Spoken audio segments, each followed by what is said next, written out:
Адам ағзасына өте пайдалы миндальный молоко. Рецептімен сіздермен төменде бөлісетін боламын. Сәлем достар, мен бүгін осындай миндальный молоко жасамақшымын. Мен осы кружканы бүгін түнемеге қалдырып, суға құйып қойып қоямын. Бір күн түнде тұрады, ертесіне осыдан сүт шығаратын боламыз. Міне миндаліміз түнімен суда тұрды, яғни кір сулар шықты. Енді осыны біз блендерден өткізіп, кружкамен су құйып, өлшеп су құямыз, осыдан сүт шығаратын боламыз. Қазір мен осыны бірнеше рет жуып аламын. Миндалімізді жудық, енді осыны блендерден өткізетін боламыз.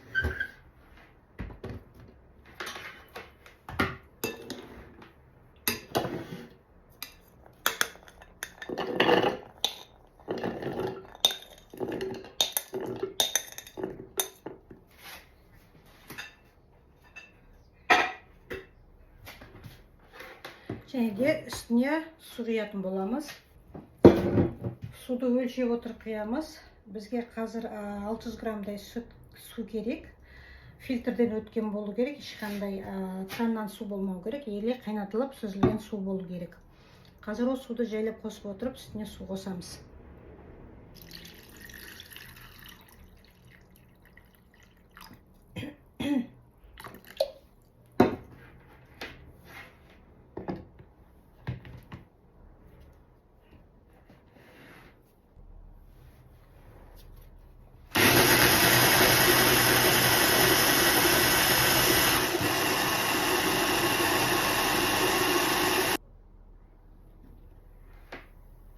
Миндальный молоко сүт шықты мінекей.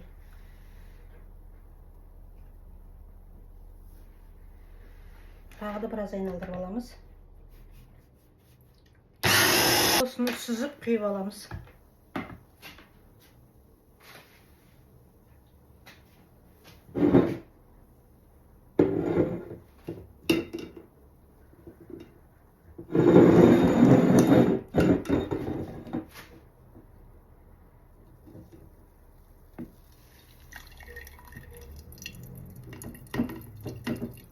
Қасықпен бұлғап-бұлғап жібереміз.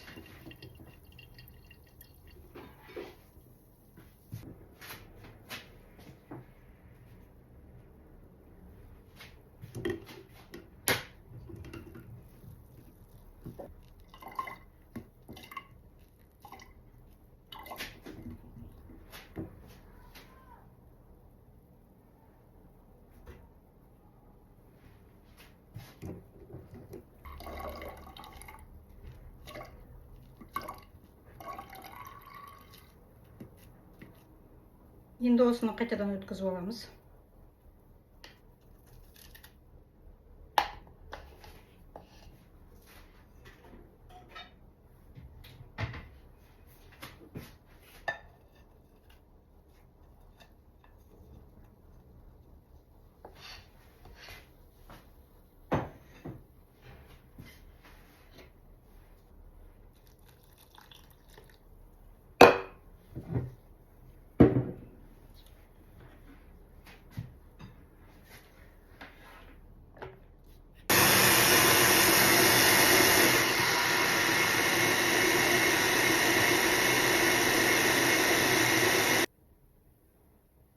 Мінекей миндальный молоко, бұл адам ағзасына өте пайдалы.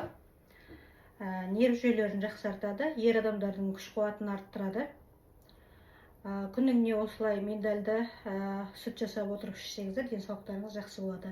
Яғни 300 грамм миндальді алып 600 грамм су қосасыздар. Егер сұйық құрылғыларыңыз келетін болса, одан да көбірек қосуға болады. Қазір енді осыны сүзіп аламыз. Бұл миндальный сүтке мед араластырып жіберіп, қосып ішсе де болады.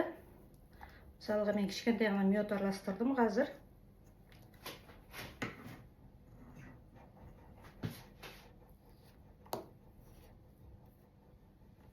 Соны блендермен араластырып жіберіп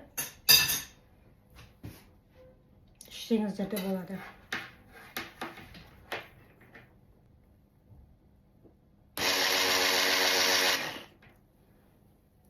Мінекей сүтіміз дайын.